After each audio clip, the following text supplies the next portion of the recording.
আমরা নিজেদের অজান্তেই এমন একটা ভুল করে যাচ্ছি যেটা আমাদের ঈমানের সাথে সম্পৃক্ত, এবং এই ভুলটা আমরা কবর পর্যন্ত করেই যাচ্ছি।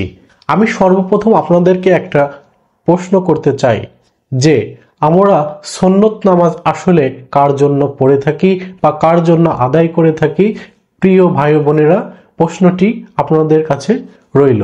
আমি সর্বপ্রথম পবিত্র কোরআনের 25 নম্বর অধ্যায়ের সূরা আল ফুরকান এর প্রথম আয়াতটি নিয়ে কথা বলতে চাই। এখানে আল্লাহ তাআলা বলেন, বিসমিল্লাহির রহমানির রহিম, তাবারাকাল্লাযী নাজ্জালাল ফুরকানা আলা আবদিহি লিয়াকুনা লিল আলামিনা নাযীরা। অর্থাৎ বরকতময় সেই সত্তা যিনি তার বান্দার উপর কোরআন অর্থাৎ ফুরকান নাজিল করেছেন, যাতে করে আমাদের রাসূল সমগ্র মানব জাতির জন্য সতর্ককারী এবং ভয় প্রদর্শনকারী হতে পারে। এটি হলো এই আয়াতের সাদামাটা তর্জমা।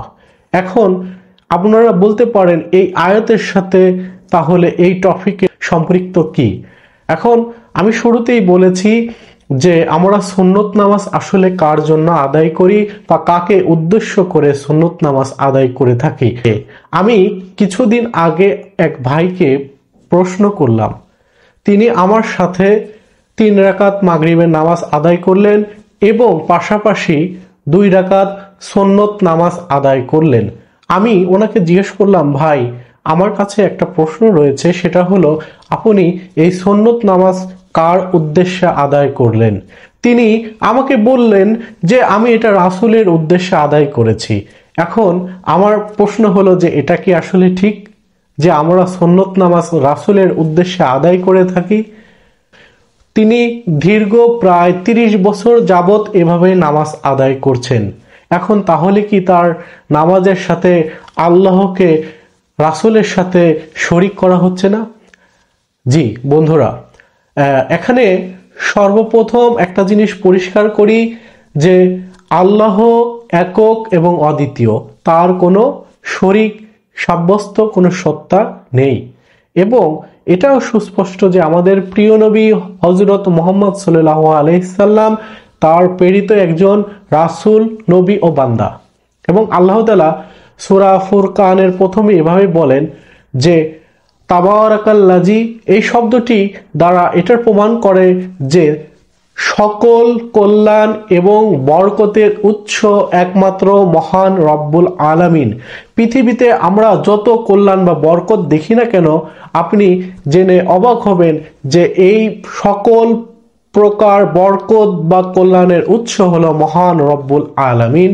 এখানে সুস্পষ্টভাবে তিনি তার প্রশংসা দিয়ে শুরু করেছেন এবং তিনি বলেছেন যে আমি সকল বরকত এবং কল্যাণের উৎস, এজন্য তোমাদেরকে আমি একটা বিষয় দান করেছি, এজন্য তোমাদেরকে একটা জিনিস দান করেছি, সেটা হলো আল ফুরকান, অর্থাৎ সত্য এবং মিথ্যার পার্থক্যকারী, অর্থাৎ পরশ পাথর তোমাদেরকে পবিত্র কোরআন দিয়েছি, যেটা দ্বারা তোমরা জাস্টিফাই করতে পারবে এবং বিচার বিচক্ষণ করতে পারবে কোনটা ন্যায় এবং কোনটা অন্যায়, কোনটা ন্যায় এবং কোনটা অন্যায়, কোনটা সত্য এবং কোনটা মিথ্যা, কোনটা হক এবং কোনটা বাতিল। এবং এটি আমি তাবারাকাল্লাযী নাজ্জালাল ফুরকান আলা আবদিহি, আবদিহি শব্দটি আরবি শব্দ যার অর্থ দাঁড়ায় বান্দা বা দাস।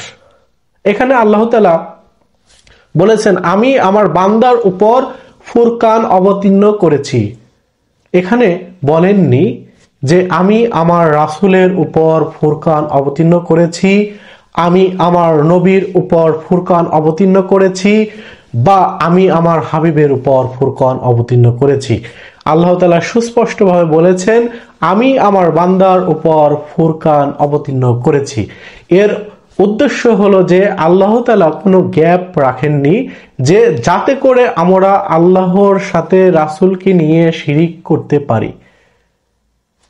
শয়তান আমাদেরকে ধোঁকা দিচ্ছে, চাচ্ছে যে আমরা আল্লাহর সাথে রাসূলকে নিয়ে শিরিক করি, কিন্তু আল্লাহ তাআলা এই গ্যাপটি রাখেননি। আল্লাহ তাআলা আমাদের প্রিয় নবী হযরত মুহাম্মদ সাল্লাল্লাহু আলাইহি সাল্লামকে সর্বোচ্চ মর্যাদা দান করেছেন এবং তিনি হলেন রহমাতাল লিল আলামিন, সমগ্র সমগ্র বিশ্ববাসীর সকল মাখলুকাতের জন্য তিনি রহমত স্বরূপ। এই কথাটা আল্লাহ তাআলা নিজেই বলেছেন। কিন্তু এখানে সুস্পষ্ট এটা যে আল্লাহর রাসূল একজন বান্দা, এতে কোনো সন্দেহই নেই। একজন মানুষের সর্বোত্তম বড় পরিচয় হলো তিনি আল্লাহর বান্দা। এই পরিচয়টি সর্বাধিক এবং একটা মানুষকে আল্লাহর কাছে সম্মানিত করে, এতে কোনো সন্দেহ নেই। আমি প্রথম যে বিষয়টি নিয়ে কথা বলছিলাম সেটি হলো যে আমরা সুন্নত নামাজ আসলে কার জন্য পড়ে থাকি।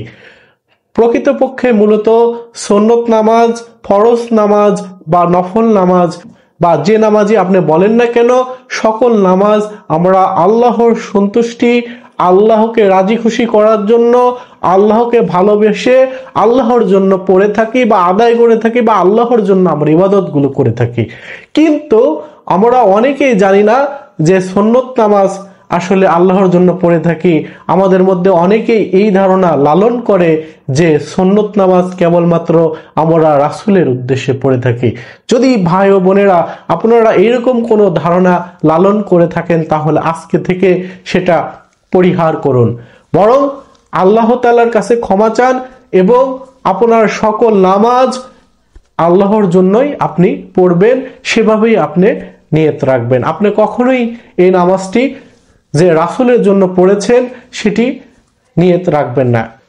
আমরা কেন সুন্নত নামাজ পড়ি এই বিষয়টি আমাদেরকে জানা দরকার। আল্লাহর রাসূল নামাজের আগে এবং পরে, অর্থাৎ কোন নামাজ, ফরজ নামাজের আগে এবং পরে কিছু নামাজ তিনি আদায় করতেন, যেটি তিনি কন্টিনিউ করতেন, কখনো এটি বাদ দিতেন না।